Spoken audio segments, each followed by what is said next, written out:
কিছু কিছু মানুষ চলে যায় কিন্তু মানুষের স্মৃতি আজীবন থেকে যায়। যেমন ধরেন এই যে আমি ডাল রান্না করছি, এমন একজন মানুষ ছিল যে কিনা আমার হাতের ডাল রান্না অনেক বেশি পছন্দ করতো, কিন্তু আজ সে নাই। কিন্তু আমি প্রায় সময়ই ডাল রান্না করি, তখন তাকে অনেক বেশি মনে পড়ে অ্যান্ড অনেক বেশি মিস করি। এই তো আজকে যখন ডাল রান্না করছিলাম তখন তার কথা অনেক বেশি মনে পড়ছিল। আর আমার ডালটা একটু স্পেশাল করে রান্না করা হয়, এর জন্য বাসার সবাই খেয়ে অনেক বেশি প্রশংসা করে, সবার কাছে অনেক বেশি ভালো লাগে। আমার ডালে আমি মরিচের গুঁড়া, হলুদের গুঁড়া, ধনের গুঁড়া সব কিছু অল্প অল্প করে ইউজ করে থাকি, সাথে পাঁচফোড়নের গুঁড়ো আর সেই সাথে কালো জিরা, মেথি এগুলো ইউজ করি। এর জন্য ডালের স্বাদটা অনেক বেশি বেড়ে যায়।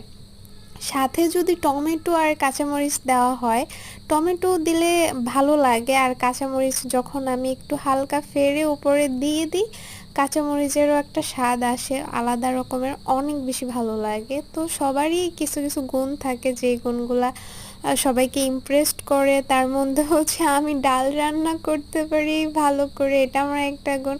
যদিও আগে অনেক কিছুই পারতাম না, এখন টুকিটাকি অনেক কিছুই শিখতেছি আলহামদুলিল্লাহ। এই তো।